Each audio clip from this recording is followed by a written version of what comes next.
But having said that, this is a heavy topic nevertheless, because, perhaps no area of human life produces more devastation, hidden pain, and broken relationships than sexuality.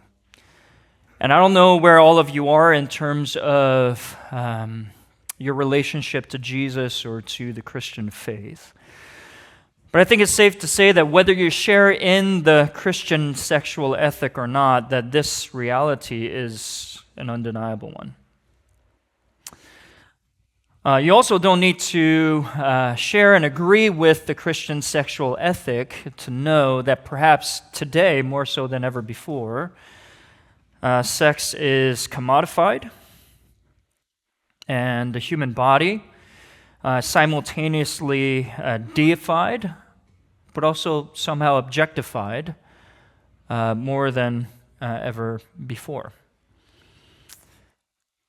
There was a peer-reviewed study that came out in 2023 that examined the top 50 most visited websites globally.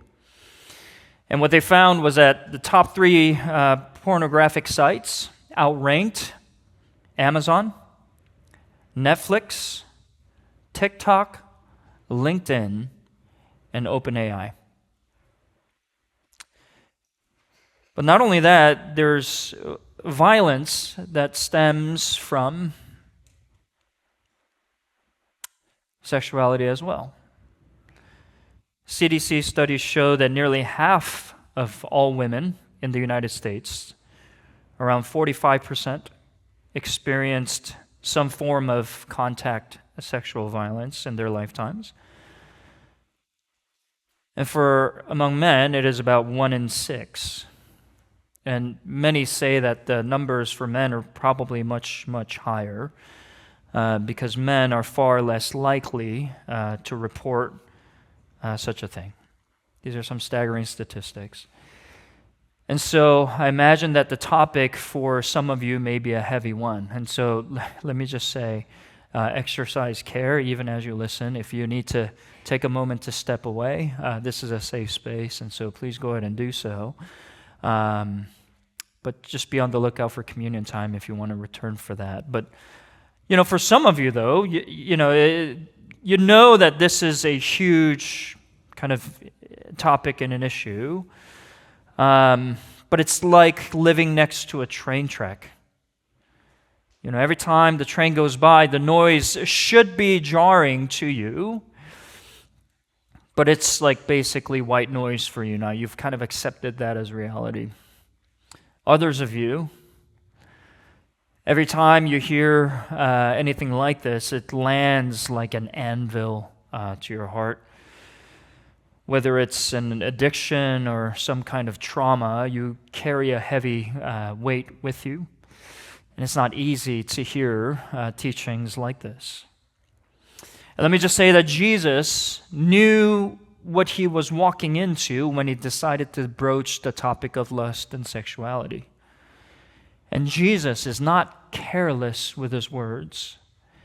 And so as I humbly bring you the teaching for today, whether it's conviction or healing, I pray that you receive them from Jesus' words. And so let's go into this text, and we're going to see, we're going to be taught 2 things from this text. First, we're going to be taught that the problem is inside out. And secondly, we'll see that the solution is outside in. We're going to see that the problem is inside out, and the solution is outside in. So first, the problem is inside out. Now let's look at the first half of our passage for today. It says, "You have heard that it was said, 'You shall not commit adultery.'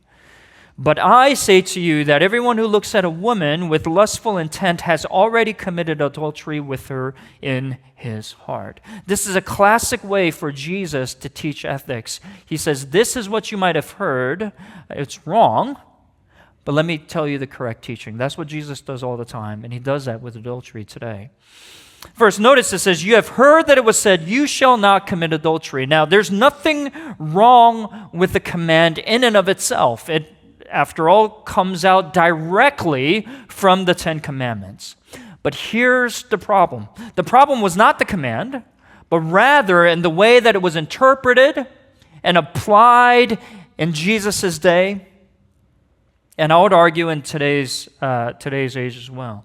And here's the problem. The Pharisees, or the religious authorities that taught on these things, when it came to kind of cultural tradition and customs, what they would do is they would draw the boundaries as wide as possible so that they stay as far away from violating tradition and customs as much as they could help it. They would come up with rule after rule, regulation after regulation, so that they could stay as culturally and as legally as pure as possible. That's what they would do. But when it came to this specific command, only the physical act of adultery counted as sin for the Pharisees. One commentator by the name of John Stott put it this way. He said, this was a conveniently narrow definition of sexual sin and a conveniently broad definition of sexual purity. Now, when I read this, I'm like, I don't know. I kind of get it. Right? It is understandable that the religious leaders and teachers would be defensive when it came to sexual sin. Nobody wants to cop to being a sexual sinner. Why? Because no other sin, literally by its nature, leaves you as vulnerable and as exposed. So what we like to do is we like to hide. We like to bury it. We like to cover it up.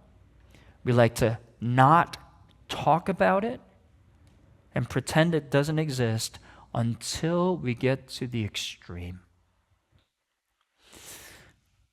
What's the problem with that? Here's the problem.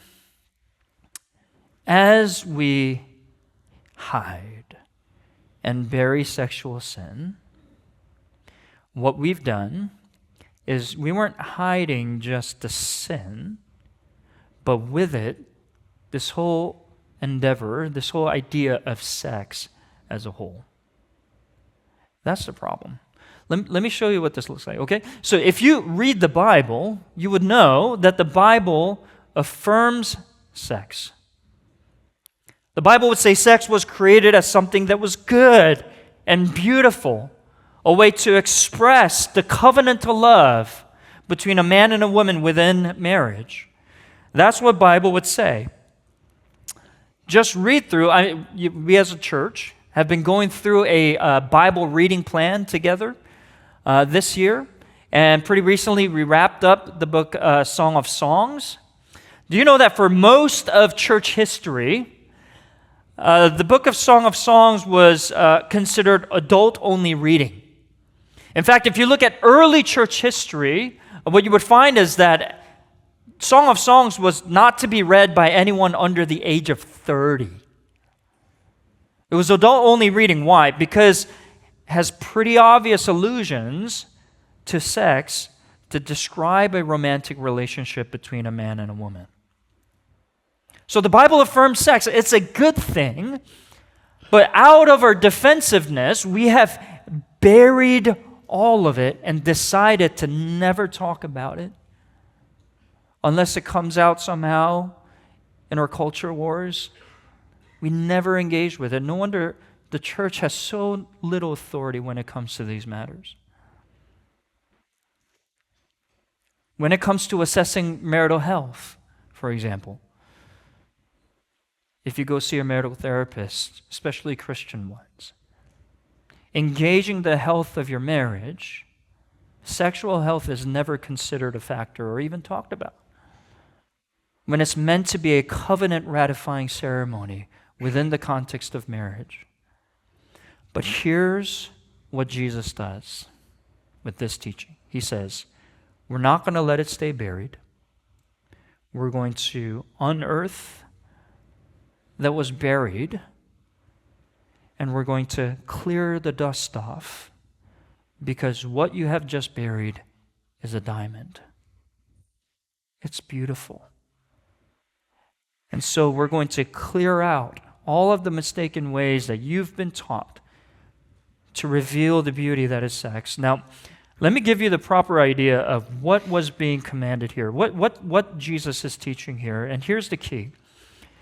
It's when Jesus says, I say to you that everyone who looks at a woman with lustful intent has already committed adultery with her in his heart.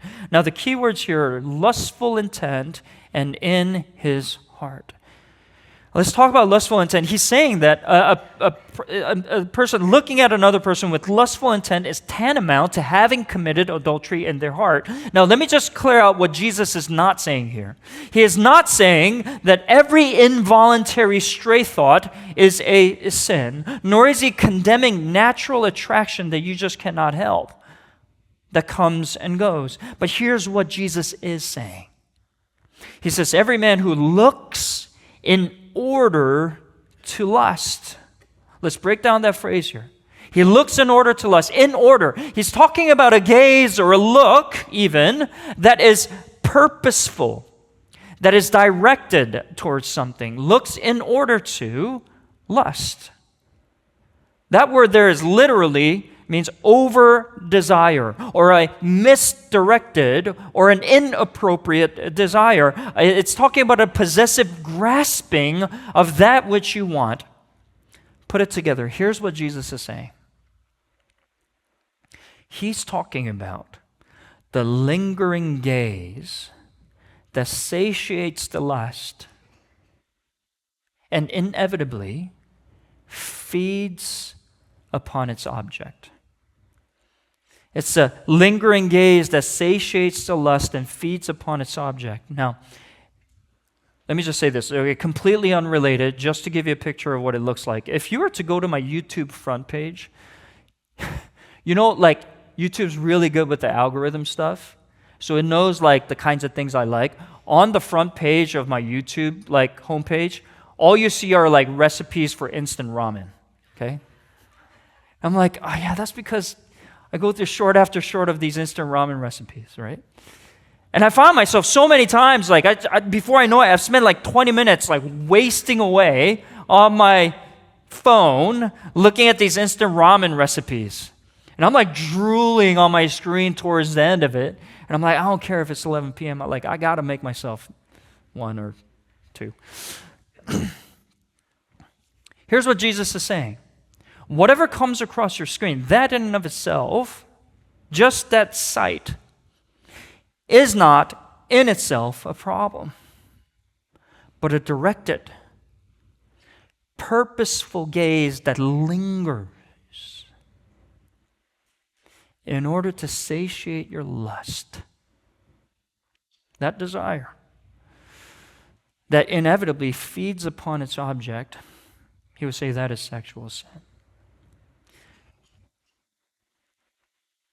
You fed your desire, Jesus would say, long before you actually acted on it. That's what Jesus is saying. And that's why, by the way, Jesus here places the responsibility entirely on the one who is doing the looking. And in this case, and most of the time, right, back in Jesus' day, it was on the man. The man who looks at a woman with lustful intent already has committed adultery in his heart. Now, let me just say why this stands out to me. It's because the ancient world, back in Jesus' day, would have managed this situation entirely differently. Right? If you look at ancient Near Eastern laws, for example, punishment for adultery, even though it takes two to tango, was much more severe towards women than towards men. It was a culture in which women's beauty was seen as a problem and therefore needed to be covered up and all those kinds of things. By the way, I'm not speaking against modesty or anything like that, okay?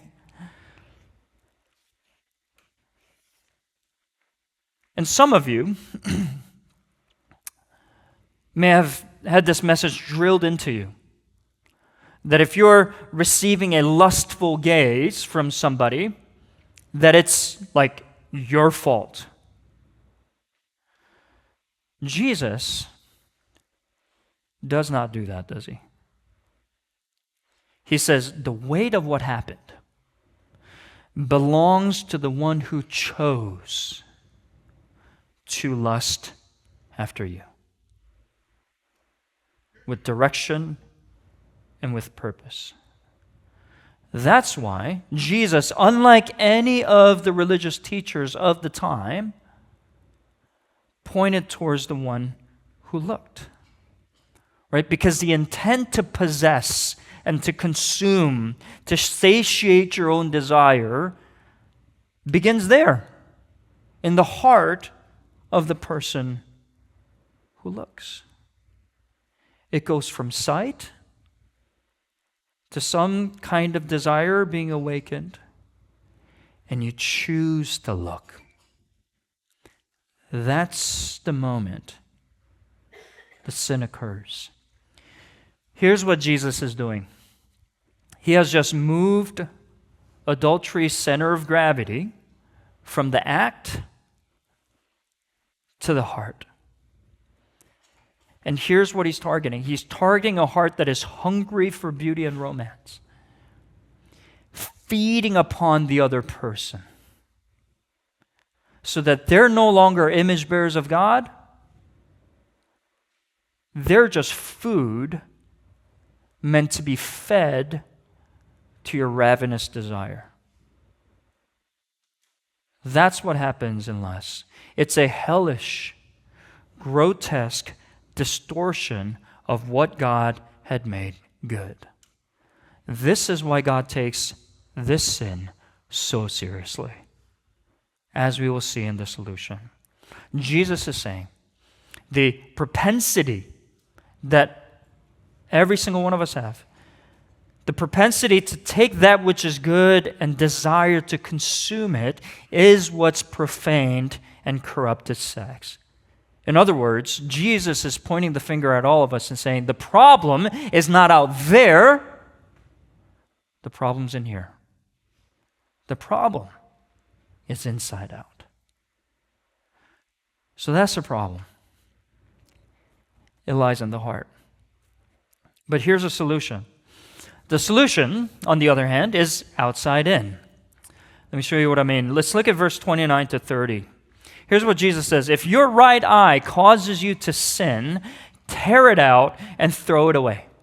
For it is better that you lose one of your members than that your whole body be thrown into hell.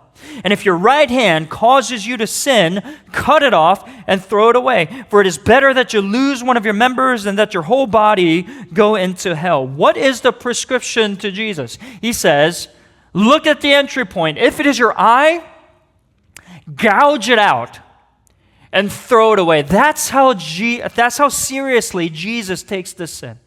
Gouge it out and throw it away. If your hand is the entry point, he would say, cut off your hand and throw it away. It's better for you to live life the way it was meant to be lived, maimed, than it is for your whole body to go into hell. He is using purposely grotesque, extreme image to highlight both the seriousness of the sin and the decisive action that he is requiring. He's saying it's better to forego the possibilities that life has for you that might lead you to lust and to act upon it than for your entire life to be destroyed. And so Jesus is saying, whatever the entry point is for you, remove it. Now, I want you to know that, notice, he says, if your right eye causes you to sin. And he says again, if your right hand causes you to sin. I want you to see the specificity of this. Here's the reason why. For some of us, for those of us that have either become Christians or grew up in a Christian culture in the late 90s or in the early 2000s, there was a lot of attention that was being paid, that was given to sexual sins, especially among men. You may remember those times. And there were a lot of programs that came out that walked men through these things. And I'm not dismissing the entire enterprise altogether. Maybe I am a little bit, because they were entirely unsuccessful, as evidenced by the numbers today. Why? Because they're a one-size-fits-all program. If you just follow this, you'll be okay. I've walked with many, many men experiencing sexual brokenness in their life, and I will tell you, it's always a reflection of something else that is at the core of their being. Each person is different. That's why Jesus says this sin has universal application, but individual specific application for each person. What is that for you? That means for some of you, it may feel childish. It may feel like you should be beyond this. For some of you, maybe you're not strong enough to handle your phone. You may have to leave it at the door. Others of you, maybe you need to move jobs, or not go to this or that function because you can't handle it. What Jesus is saying is check your ego at the door. That's how serious this is. It's better for you to not have access to those things than for your entire body to go into hell. That's what Jesus is saying. You need to be ruthlessly honest about what specifically is functioning as the gateway in your life. If you can't handle it, walk away. And notice Jesus says, if it is your right eye or your right hand, he is very specific about that. Here's the reason why. Your right side, right, in Jesus' day was a space of kind of special status and privilege. And so here's what he's saying. Even if you have to let go of your most valued possessions, the thing that means to you the most, even if you have to let those things go, it is far better for you to live without them and to live the life that as it was meant to be lived than for you to indulge in those things and for you to lose your life. This is how destructive this sin is, according to Jesus. Years ago, I saw a lizard. It was in a very, very hot climate. I saw a lizard that was spooked by my presence, and it abandoned its tail. You know, lizards do this? Abandoned its tail and kind of like scurried off, right? Lizards have the ability to do this. The lizard instinctively, biologically, understands that its whole life is worth more than its tail. Jesus is saying, do the same. This is amputation language. Do not compromise. Do not think about it. He says, cut it off.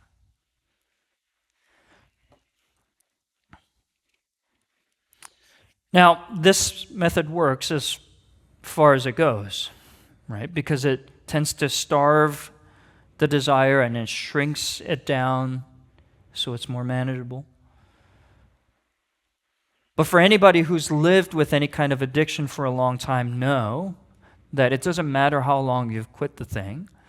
In certain situations, those desires will flare up again. So you can pluck out your eye, you can cut off your hand. Jesus ultimately knows that that's not enough. Why? Because he literally just said the heart is the problem. And what you'll know about the way Jesus expounds on the law, if you were to take account the whole of Scripture's teaching on the law, is that the law is beautiful in and of itself and it should be obeyed. But there's another use of the law in which it is meant to draw us towards Jesus. It is meant to create a lack in you where you say there has to be something more. I can't keep fighting this for the rest of my life. Why?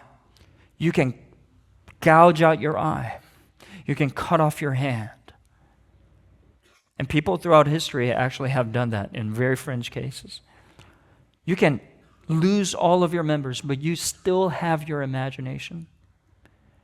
You still have your thoughts. You still have your memories. You still have a heart that is corrupted. And if all you do is amputate, then that's all you'll be left with. Still struggling in your sins, still hollow and empty, without way out. Let me give you an example of what this looks like. And I want to go back to the marriage example. Look, you can have a marriage that looks perfectly healthy outside, with no adultery, with no obvious sexual sins. You are decent to one another. You're cordial to one another. You may even be caring towards one another. And I've seen many marriages like this. You have a decent marriage. Looks like everything's going fine. There's still one thing that's lacking. There's no spark. There's no passion. There's no affection. Some of you say, oh, I've been married for 20, 30 years. Like, what is that? And you've kind of gave up on it. And we'll do a whole teaching on marriage and stuff like that next year. So I don't want to go into that. But if you look at Ephesians 5, the command that we are given, husbands, love your wife as Christ loved the church. Now, does Jesus care for the church? Yeah. Does Jesus provide for the church? Absolutely. Is Jesus cordial with the church? I suppose. Is Jesus passionate for the church? Does Jesus have a fiery affection for the church? Does Jesus have a longing and a desire for the church? Many marriages are decent, but quietly dying out because there's one thing that you didn't remember. See, friends, we all have an appetite for beauty and romance that is seeking consummation. When we see beauty, when we see something that arouses our desires, we need to consume. We can't help it. Right? That's why C.S. Lewis says this. I've used this quote multiple times, but it's so apt for this. C.S. Lewis says this: we do not want merely to see beauty. You see that? We do not merely want to see beauty. We want something else which can hardly be put into words. To be united with the beauty we see, to pass into it, to receive it into ourselves, to bathe in it, to become a part of it. Here's what Lewis is saying. When you see beauty, you can't help your impulse and your desire to consume. The longing doesn't disappear when you delete the app or put away your phone or refrain yourself from going to that function or whatever the case may be. The longing for sex and romance is baked into you. But here's what the Bible shows us. Sex and romance doesn't exist for its own sake. It is a signpost. It's meant to lead you somewhere. And you can't ignore it. So what do we do? Now here's the thing. This is where married people would hear something like this and say, okay, I just need to focus on my spouse.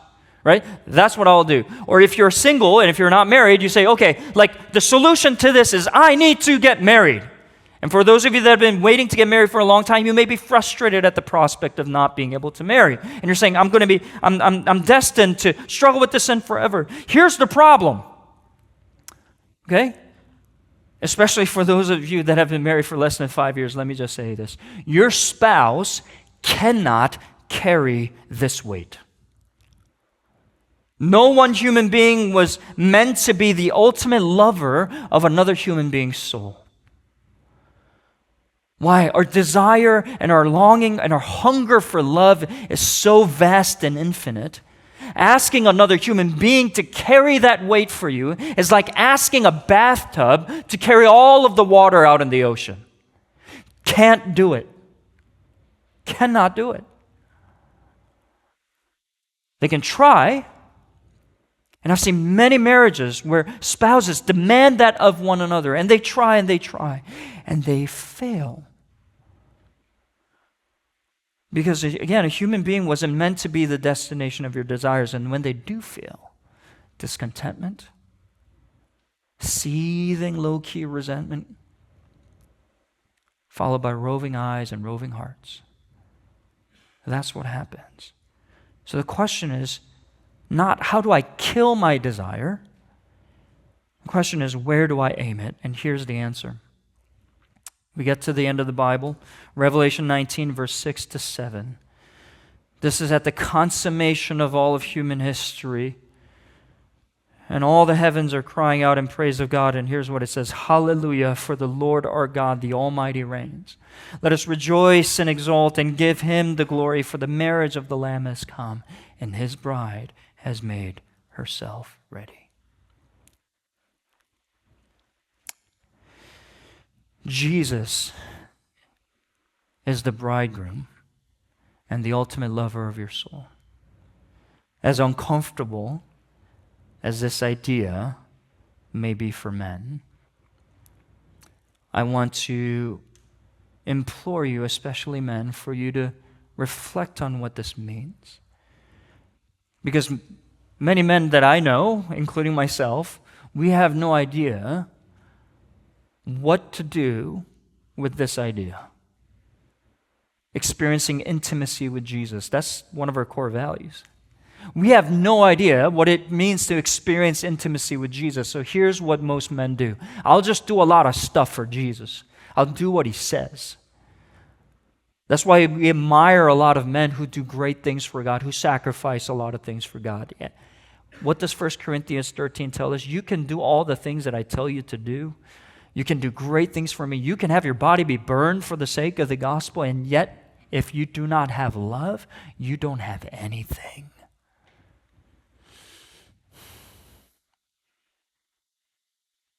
I'm growing in this too. Man, will we learn what it means to be intimate with Jesus together? Here's the reason why. Here's how he satisfies your soul. Isaiah, the prophet Isaiah, looking forward to the coming of the Messiah and Jesus Christ, said this. He said he was cut off out of the land of the living, stricken for the transgression of my people. The one who says, cut off your hand so that you can follow me, has said, I will cut myself off for you. Jesus was cut off from the land of the living. He was vulnerable and exposed as his naked body hung on the cross. And he endured the shame. Why? So that your eyes can start to feast on a beauty that will never run out. So that your hand get to reach for something that will never pull away from you. Friends, Jesus Christ is the one who fought the battles that you could never win. And what was the prize for Jesus Christ? It was you. It was the right for the Son of God to embrace you in his arms in intimacy with him. And so here's the call that Jesus is giving to us. Would you fight? Fight against your sin. Fight against your lust. But more than that, he would say, would you fight for something? Fight for your marriage. Fight for your purity. And most of all, fight for your God, your King, your champion, your friend, and the lover of your soul. So let's do that together. Let's pray.